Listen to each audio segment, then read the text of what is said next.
20 ఏళ్లుగా పరిష్కారం కాని గుణదల ఆర్యూబీ సమస్యకు మోక్షం కూటమి ప్రభుత్వంలో లభించనున్నదని ఎంపీ కేశినేని శివనాథ్ తెలిపారు. 1E new Rajarajeswaripeta to old Rajarajeswaripeta మధ్య 2 లైన్ ఆర్యూబీ ఎర్రకట్ట బ్రిడ్జ్ వద్ద 4 లైన్ ఆర్ఓబీ రానున్నట్లు ఆయన తెలిపారు. పశ్చిమ సెంట్రల్ నియోజకవర్గంలో కేంద్రం ఆమోదం తెలిపిన ఆర్యూబీ బార్ ఆర్ఓబీల పనులు త్వరగా ప్రారంభమయ్యేందుకు ఎంపీ కేశినేని శివనాథ్, ఎమ్మెల్యే బొండా ఉమామహేశ్వరరావు, పశ్చిమ నియోజకవర్గ ఎమ్మెల్యే కార్యాలయ కార్యదర్శి ప్రత్తిపాటి శ్రీధర్, రైల్వే అధికారులు, రెవెన్యూ అధికారులతో కలిసి ఆ ప్రాంతాలను పరిశీలించారు. అనంతరం ఎంపీ కేశినేని శివనాథ్ మాట్లాడుతూ 20 ఏళ్లుగా పరిష్కారం కాని గుణదల ఆర్యూబీ సమస్యకు మోక్షం లభించిందన్నారు. LC number 8, LC number 316, LC number 1E RUB ఆర్ఓబీలకు కేంద్ర ప్రభుత్వం గ్రీన్ సిగ్నల్ ఇచ్చిందన్నారు. 1E new Rajarajeswaripeta to old Rajarajeswaripeta మధ్య 2 లైన్ ఆర్యూబీ ఎర్రకట్ట బ్రిడ్జ్ వద్ద 4 లైన్ ఆర్ఓబీ రానున్నట్లు తెలిపారు. ఈ పనులు త్వరగా సాగాలనే ఉద్దేశంతో రెవెన్యూ అధికారులు, రైల్వే అధికారులను తీసుకొచ్చి ఎమ్మెల్యే బొండా ఉమామహేశ్వరరావు, పశ్చిమ నియోజకవర్గ ఎమ్మెల్యే కార్యాలయ కార్యదర్శి ప్రత్తిపాటి శ్రీధర్తో కలిసి పరిశీలించడం జరిగిందన్నారు. ఈ పనులు త్వరగా మొదలయ్యే విధంగా రెవెన్యూ అధికారులకు కొన్ని సూచనలు చేసినట్లు తెలిపారు. గుణదలకి సంబంధించి 1 నెలలో మిగిలిన రెండింటికి మరో 3 నెలల్లో టెండర్లకి ఆహ్వానిస్తామని తెలిపారు. విజయవాడ నగరంలో ఎన్నో డ్రైనేజీలు, రైల్వే లైన్లు ఉండడం వల్ల ప్రజలు ట్రాఫిక్ కారణంగా పలు ఇబ్బందులు ఎదుర్కొంటున్నారన్నారు. ఈ సమస్యను తొలగించేందుకు ఎమ్మెల్యేతో కలిసి కృషి చేస్తున్నట్లు తెలిపారు. ఈ కార్యక్రమంలో నాగవంశీయుల సంక్షేమ అభివృద్ధి కార్పొరేషన్ చైర్మన్ ఎరుబోతు రమణారావు, టీడీపీ రాష్ట్ర కార్యదర్శి నవనీతం సాంబశివరావు, విజయవాడ పార్లమెంట్ నియోజకవర్గ కార్యదర్శి కొట్టేటి హనుమంతరావుతో పాటు తదితరులు పాల్గొన్నారు. 1E new Rajarajeswaripeta to old Rajarajeswaripeta మధ్య ఒక ఆర్యూబీ, అది కూడా 2 లైన్ ఆర్యూబీ, ఎర్రకట్ట దగ్గర 4 లైన్ ఆర్ఓబీ, ఇవన్నింటినీ కూడా కేంద్ర ప్రభుత్వం ఆమోదించింది. వీటి పనులు త్వరగా సాగాలని చెప్పి రెవెన్యూ అధికారులని, రైల్వే అధికారులని తీసుకొచ్చి ఇక్కడ ఉన్న సమస్యల్ని గౌరవనీయులు బొండా ఉమా గారు వాటితో పరిశీలించారు. త్వరగా ఈ పనులు మొదలయ్యే విధంగా రెవెన్యూ అధికారులకు కూడా కొన్ని సూచనలు చేయడం జరిగింది. గుణదల్లో ఉన్న 20 సంవత్సరాల నుంచి ఉన్న ఈ సమస్యని పరిష్కరించబోతున్నాం. నేను కానీ ఉమా గారు కానీ త్వరలో 1 నెల రోజుల్లో అక్కడ టెండర్లు, అంతేకాకుండా 3 నెలల్లో ఈ రెండింటికి కూడా టెండర్లు పడి ఈ ప్రాంతం అంతా కూడా రైల్వే లైన్లతో ఇబ్బంది లేకుండా ట్రాఫిక్ ఫ్రీగా వెళ్ళే విధంగా కృషి చేస్తామని తెలియజేసుకున్నాం. కాపు సామాజిక వర్గంలో చైతన్య దీప్తిని రగిలిస్తున్న కాపునాడు స్వర్ణోత్సవ సభను జయప్రదం చేయాలని కాపు సామాజిక వర్గీయులకు కాపునాడు నాయకులు ఆకుల శ్రీనివాస్ కుమార్ పిలుపునిచ్చారు. కృష్ణా జిల్లాకు స్వర్గీయ వంగవీటి మోహనరంగా పేరు పెట్టాలన్న అభిప్రాయం కాపు సామాజిక వర్గంలో స్పష్టంగా ఉందన్నారు. నవంబర్ 30న విజయవాడలో జరుగుతున్న కాపునాడు స్వర్ణోత్సవం సందర్భంగా గాంధీనగర్లోని జింకానా క్లబ్ వద్ద ఉన్న కందుకూరి కళ్యాణ మండపంలో సన్నాహ కమిటీ సమావేశాన్ని నిర్వహించారు. ఈ కమిటీకి అధ్యక్షత వహించిన కాపు సామాజిక వర్గ సీనియర్ నాయకులు ఆకుల శ్రీనివాస్ కుమార్ మాట్లాడుతూ కాపునాడు స్వర్ణోత్సవ మహాసభను సంఘటితంగా జయప్రదం చేయడానికి చేయవలసిన ప్రణాళికల గురించి వివరించారు. కాపునాడు ఆద్యులు కుల బ్రహ్మ స్వర్గీయ మిరియాల వెంకట్రావును స్మరిస్తూ కుల ఆశా జ్యోతి, బడుగు బలహీన వర్గాల ఆశా దీపం స్వర్గీయ వంగవీటి మోహనరంగ ఆశీస్సులతో మహాసభను సమిష్టిగా జయప్రదం చేయవలసిందిగా కమిటీ సభ్యులను కోరారు. కాపు సామాజిక వర్గం అంతా సమిష్టిగా తమ సమస్యల పరిష్కారం కోసం కృషి చేయాల్సిన అవసరం ఉందన్నారు. కృష్ణా జిల్లాకు స్వర్గీయ వంగవీటి మోహనరంగ పేరు పెట్టాలన్న అభిప్రాయం కాపు సామాజిక వర్గంలో స్పష్టంగా ఉందని తెలిపారు. ప్రభుత్వం ఈ మేరకు నిర్ణయం తీసుకోవాలని ఆయన కోరారు. కాపునాడు జాతీయ అధ్యక్షులు గాళ్ల సుబ్రహ్మణ్యం మాట్లాడుతూ ముఖ్యంగా కులం ఐక్యంగా ముందుకు వెళ్లాలని, దాని వలన జరిగే లాభాల గురించి వివరించారు. ప్రభుత్వానికి వ్యతిరేకంగా కాకుండా మన కుల సమస్యల పరిష్కారం కోసం కాపునాడు కృషి చేస్తుందని తెలుపుతూ 30వ తేదీన జరిగే సమావేశంలో చేయవలసిన కార్యక్రమాల గురించి వివరిస్తూ కమిటీలను ఏర్పాటు చేయడం జరిగింది. ఈ కార్యక్రమంలో విజయవాడ అర్బన్ కాపునాడు కమిటీ అధ్యక్షులు పరుచూరి కరుణాకర్, మాచవరంలోని దాసాంజనేయ దేవాలయ ధర్మకర్త సోడిశెట్టి కృష్ణప్రసాద్, మార్ట్ బాబీ, రాయలసేన ఈశ్వర్, కుప్పల వెంకటేష్, శ్రీధర్, రాంబాబు, శ్రీనివాస్, ప్రసాద్, సామ్రాజ్యం, ధనలక్ష్మి, పుష్పల భానుకుమారి, ఎర్రంశెట్టి అంజిబాబు, రత్నకుమారి, సురేష్, చక్రధర్ తదితరులు కాపు నాయకులు పాల్గొన్నారు.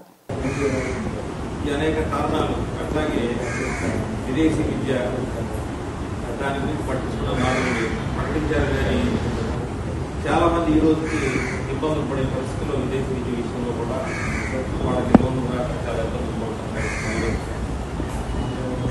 కాపుల సమస్యలు సామాన్యమైన సమస్యలు లేవు. ఈ రోజున మనం నిజంగా వెనుకబడతనానికి లోనయ్యామంటే కేవలం కాపు సామాజిక వర్గమే కనబడుతుంది. మెజారిటీలో ఉన్న అధికారంలో కానీ హోదాల్లో కానీ మనం మైనారిటీ అయిపోయింది. మరి ఇలాంటి పరిస్థితుల్లో మనం ఒక సమూహాన్ని చూపించాల్సిన అవసరం ఉంది. మన బలం ఏదో తెలియజెప్పాల్సిన అవసరం కూడా ఉంది. ఆ కారణం చేతనే మిత్రుడు సుబ్రహ్మణ్యం గారు కాపునాడుని బలోపేతం చేస్తూ ఈ రోజుకి ఆ కాపునాడుని నిలబట్టాల్సిన బాధ్యత ఆయన ఉదాహరణ మీద ఆయనకు ఆరోగ్యం సహకరించిన ఆర్థికపరంగా ఇబ్బందులు ఉన్న మరి మిత్రుడు ఈ కార్యక్రమాన్ని దిగ్విజయంగా కాపునాడు అనేది ఉంది, అదొక ఆయుధం, తస్మాత్ జాగ్రత్తని చెప్పడానికి అనే కార్యక్రమం చేస్తూనే ఉన్నాడు. మరి గతంలో కూడా ఆయనతో పాటు కాపునాడు మన కాపునాడు 50 సంవత్సరాల సందర్భంగా రాష్ట్ర మంచి భారీ సభ ఏర్పాటు చేశారు. విజయవాడ నగరం నుంచి అన్ని డివిజనల్ కమిటీల నుంచి కూడా మన కాపు సామాజిక వర్గాన్ని కూడా మొబిలైజ్ చేసి గట్టిగా తీసుకొచ్చి ఈ సభని విజయవంతం చేయడానికి తోడ్పడుతుందని, అలాగే అన్ని జిల్లాలు కూడా అక్కడక్కడ నూజివీడు, అవినగడ్డ, నాగాలంక, కోడూరు, పెద్దగల్లపల్లి, తలపల్లి నుంచి కూడా మన సామాజిక వర్గాన్ని జనం వచ్చేలాగా ఈ సభను విజయవంతం చేసేలాగా తోడ్పడుతుంది. పెద్దలు పూజ్యులు గౌరవనీయుల ఇవాళ చంద్రబాబు గారి దగ్గర నుంచి అంతకు ముందే ప్రస్తావన ఉన్నా కానీ ఆయన వచ్చిన దగ్గర నుంచి కాపునాడు అన్నది ప్రస్తావన మొదలైంది. కాబట్టి ఆయన్ని స్మరించుకుంటూ విజయవాడ అంటే బెజవాడ గంగా గారి అడ్డ ఆయన ఆశీస్సులతో సభను విజయవంతం చేయడానికి ఎవరి ప్రయత్నం వాళ్ళు చేస్తూ మనము మనతో పాటు మన వర్గాన్ని అంటే మన చుట్టాలు అవ్వచ్చు, బంధువులు అవ్వచ్చు, స్నేహితులు అవ్వచ్చు తీసుకొచ్చి గ్రాండ్ సక్సెస్ చేయాలని మనస్ఫూర్తిగా కోరుకుంటూ ఇందులో కేంద్ర ప్రభుత్వం అమల్లోకి తెచ్చిన 4 లేబర్ కోడ్లను తక్షణమే రద్దు చేయాలని సిపిఎం పశ్చిమ నగర కార్యదర్శి బోయ సత్యబాబు డిమాండ్ చేశారు. దశాబ్దాలుగా కార్మికులు పోరాడి సాధించుకున్న హక్కులను ప్రభుత్వం కాలరాస్తుందని ఆయన ఆగ్రహం వ్యక్తం చేశారు. 50 డివిజన్ కార్పొరేటర్ బోయ సత్యబాబు ఆధ్వర్యంలో 4 లేబర్ కోడ్లను వ్యతిరేకిస్తూ నిరసన కార్యక్రమాన్ని నిర్వహించారు. కార్మికులతో కలిసి లేబర్ కోడ్ కాపీలను దహనం చేసి నిరసన తెలియజేశారు. ఈ సందర్భంగా బోయ సత్యబాబు మాట్లాడుతూ కార్మికుల హక్కులను కాలరాస్తున్న ఎన్డీఏ ప్రభుత్వ తీరుపై మండిపడ్డారు. కార్మికులు ఎన్నో పోరాటాలు చేసి 29 కార్మిక హక్కులను సాధించుకుంటే ప్రభుత్వం వాటిని రద్దు చేసి 4 లేబర్ కోడ్లను అమల్లోకి తేవడం సరికాదన్నారు. ఈ లేబర్ కోడ్ల వల్ల కార్మికుల హక్కులన్నీ కోల్పోయే పరిస్థితి ఉందన్నారు. ఆదివారాలు, పండుగ సెలవులు కూడా రద్దవుతాయని ఆయన ఆందోళన వ్యక్తం చేశారు. కార్మికులు ఇప్పటికే పని గంటలు, సమాన పనికి సమాన వేతనం వంటి వాటి కోసం ఆందోళనలు చేస్తున్నారని, వారి సమస్యలు పట్టించుకోకుండా వారి హక్కులను కాలరాసే విధంగా 4 లేబర్ కోడ్లను తేవడం దుర్మార్గమన్నారు. తక్షణమే ఈ లేబర్ కోడ్లను రద్దు చేయాలని ఆయన డిమాండ్ చేశారు. రద్దు చేయాలి లేబర్ కోడ్స్ ని, రద్దు చేయాలి లేబర్ కోడ్స్ ని, రద్దు చేయాలి కేంద్ర ప్రభుత్వం పెట్టిన లేబర్ కోడ్ ని రద్దు చేయాలి.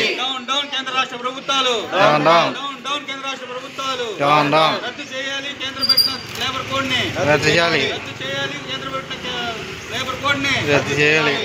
భారత కార్మికుల మీద కక్ష కట్టింది. ఈ కార్మికుల్ని కార్పొరేట్ కంపెనీలకు బానిసలుగా మార్చేదానికి పోరాడి సాధించుకున్నటువంటి 29 రకాల కార్మిక చట్టాలని పోదపోసి కేవలం 4 లేబర్ కోడ్ల పేరుతో ఈరోజు కార్మిక హక్కులన్నింటినీ ధ్వంసం చేస్తుంది. దీనికి 21వ తారీఖు నవంబర్న వారు అమల్లోకి తీసుకొస్తామని చెప్పి ప్రకటించారు. గత అనేక సంవత్సరాలుగా దేశవ్యాప్తంగా భారత కార్మికులందరూ ఈ లేబర్ కోడ్లు మాకొద్దు, బానిస బతుకులు మాకొద్దు, కార్మిక హక్కుల్ని కాపాడుకోవాలి, కాంట్రాక్ట్ కార్మికులు పర్మనెంట్ చేయాలి, సమాన పనికి సమాన వేతనం ఇవ్వాలి, అలాగే పెరుగుతున్న ధరలకు అనుగుణంగా వేతనాలు పెంచాలి, జీతాలు పెంచాలి, పని భద్రత కల్పించాలి. ఈ రకమైనటువంటి అంశాలని మోడీ ప్రభుత్వం విస్మరించి కార్పొరేట్ కంపెనీలకి కార్మికుల్ని బానిసలుగా మార్చే ఈ 4 లేబర్ కోడ్లు తీసుకురావడం, 10 గంటలు పెంచే పద్ధతుల్ని ఇక్కడ చంద్రబాబు నాయుడు 8 గంటలది 13 గంటల పెంపుదల చేయడం, రాత్రి వేళలో మహిళలతో సైతం డ్యూటీలు చేయించుకోవచ్చని సవరణలు తీసుకురావడం, ఇది కార్మిక ద్రోహుల చర్య, కార్మిక వ్యతిరేక చర్య. దేశంలో సంపద సృష్టిస్తున్నటువంటి శ్రమజీవుల్ని కార్మికుల్ని బానిసలుగా మారుస్తామని మోడీ నువ్వు కళ్ళకుంటే నీ భరతం పడతారు, నీ సంగతి తేలుస్తారు. కాబట్టి ఈ లేబర్ కోడ్ని రద్దు చేసేవారికి మున్సిపల్ కార్మికులు కానీ 50 మంది కార్మికులు కానీ పోరాట మార్గం పడతారు. ఈ మున్సిపల్ కార్మికులకి ఈ ప్రభుత్వాలు పర్మనెంట్ చేస్తామని మాట ఇచ్చారు, సమాన పనికి సమాన వేతనం ఇస్తామని మాట ఇచ్చారు. కానీ ఈరోజు పర్మనెంట్ లేదు, సమాన పనికి సమాన వేతనం లేదు.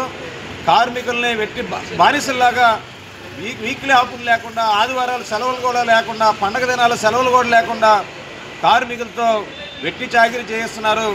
దీన్ని సిఐటి తరఫున అలాగే మరి వామపక్షాల తరఫున ఈ లేబర్ కోడ్కి వ్యతిరేకంగా కార్మికుల యొక్క రక్షణ కోసం, కార్మిక హక్కుల కోసం పోరాటాలకి ముందుకెళ్తామని ఈ సందర్భంగా హెచ్చరిస్తున్నాం.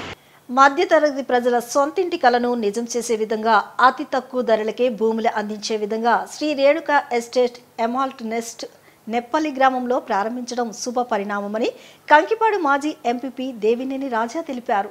దేవుని ఆశీస్సులతో ఈ వ్యాపారం దినదినాభివృద్ధి చెందాలని ఆకాంక్షించారు.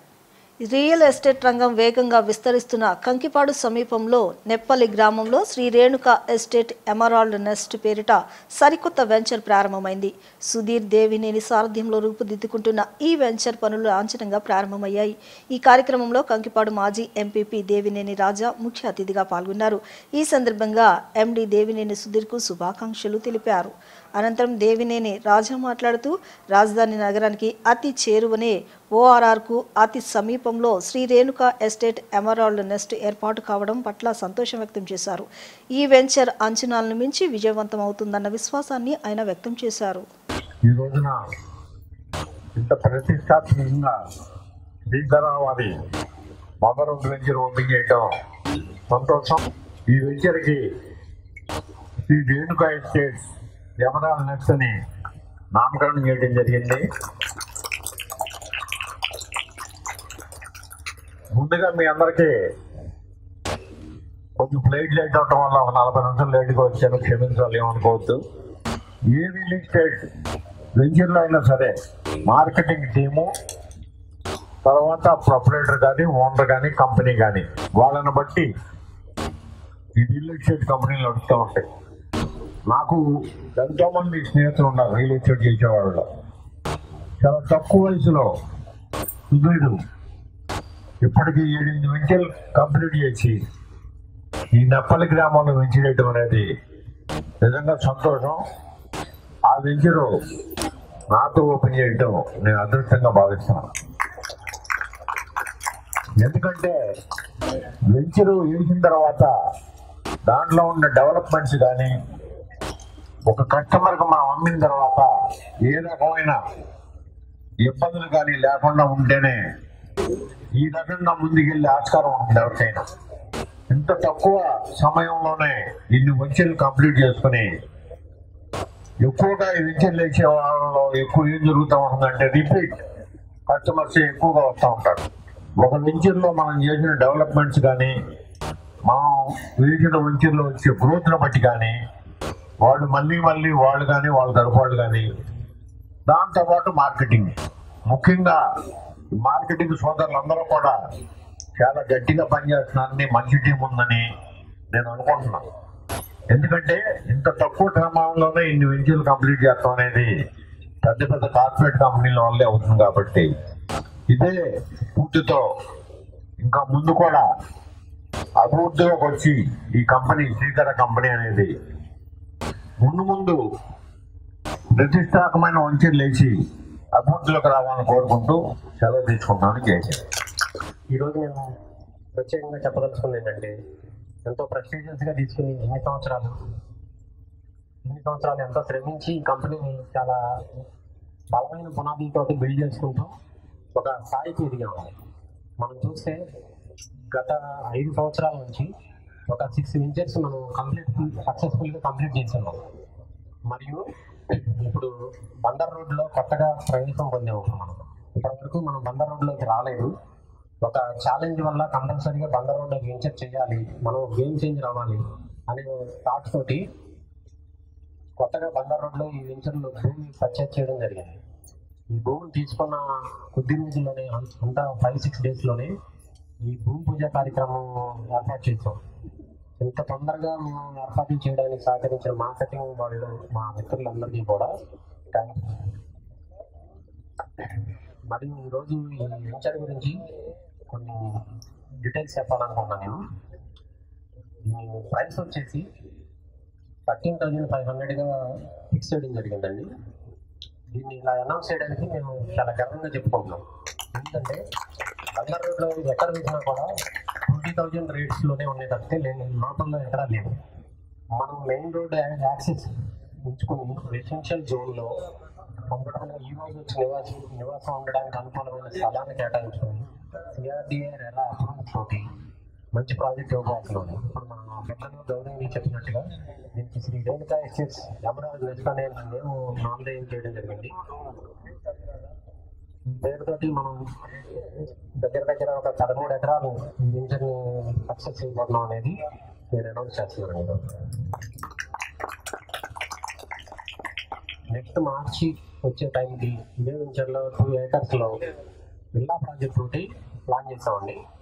మనం డైరెక్ట్గా కన్స్ట్రక్షన్ చేసి ప్రాజెక్ట్ కన్స్ట్రక్షన్ కూడా అడుగు పెట్టబోతున్నాం. ఈ వెంచర్ తరఫున కన్స్ట్రక్షన్ మనం ఓన్గా చేసి మార్కెటింగ్ కూడా మీకే ఇస్తానని నేను గర్వంగా చెప్తున్నాను.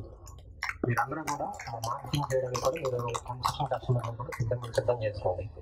ఈరోజు ఇక్కడ ఈరోజే బుకింగ్ స్టార్ట్ చేయడం జరిగింది. మీలో ఎవరైనా ఇంట్రెస్ట్ ఉన్న వాళ్ళు కస్టమర్స్ మన మిత్రులు ఎవరైనా ఉంటే బుక్ చేసుకోవచ్చు. తర్వాత వచ్చేసి ఈరోజు బుక్ చేసుకున్న కస్టమర్కి నేను ప్రత్యేకంగా చూడాలి, ఆ కస్టమర్ని గవర్నమెంట్ చూడాలనే ఉద్దేశంతో వాళ్ళకి రిజిస్ట్రేషన్ ఫ్రీ అనేది పెట్టాము. రిజిస్ట్రేషన్ ఛార్జెస్ అనేది ఫ్రీ చేసాము. ఈరోజు ఈవినింగ్ చేసుకునే వాళ్ళకి మాత్రమే ఇది వచ్చేస్తుంది. అదే కస్టమర్కి ఆయనకి బరువు తగ్గించడం, ఆర్థికంగా బుక్ చేసిన ఆయనకి బరువు తగ్గించడమే కాకుండా వాళ్ళ గృహలక్ష్మికి కూడా సంతోషం కలగాలనే ఉద్దేశంతో ఒక 2 grams చక్కెర గోల్డ్ కాయిన్ కూడా గిఫ్ట్గా ఇస్తామండి. ఇదే కాకుండా మాకు మార్కెటింగ్లో శ్రమిస్తూ మాకు సహకరించిన మార్కెటింగ్ మిత్రులకు కూడా ఈరోజు బుకింగ్ తీసుకున్న వాళ్ళకి 2 grams గోల్డ్ కాయిన్ కూడా ఇస్తామండి. ఇది సద్వినియోగం చేసుకోండి. క్రిస్మస్ ఫెట్ వేడుకల్లో భాగంగా విజయవాడ మేరీ స్టెల్లా కళాశాల ఇంటర్మీడియట్ విద్యార్థుల మిస్ బ్లూ షో ప్రేక్షకులను అలరించింది. విద్యార్థులు నీలిరంగు వర్ణ దుస్తులు ధరించి ఉత్తర దక్షిణ భారత సంప్రదాయాలతో పాటు వెస్ట్రన్ వస్త్రధారణతో నీలిరంగు సుందరి మిస్ బ్లూ క్రౌన్ కోసం ఉత్సాహంగా పోటీపడ్డారు. నీలిరంగు వస్త్రాలతో ర్యాంపుపై వయ్యారాలు వలకబోస్తూ సందడి చేశారు. పద్మలత ఫిజిక్స్ విభాగాధిపతి, విద్యావతి కంప్యూటర్ సైన్స్ విభాగాధిపతి న్యాయ నిర్ణేతగా వ్యవహరించారు. Degree vice principal doctor sister Asha Ushakumari, inter vice principal Swapna Unnam, అధ్యాపకులు సంతకుమారి, కిరణ్మయిలు 40 మంది విద్యార్థులు ఉత్సాహంగా పోటీలో పాల్గొన్నారు. ఇంటర్ విద్యార్థిని గాయత్రి మిస్ బ్లూ కిరీటం దక్కించుకుంది.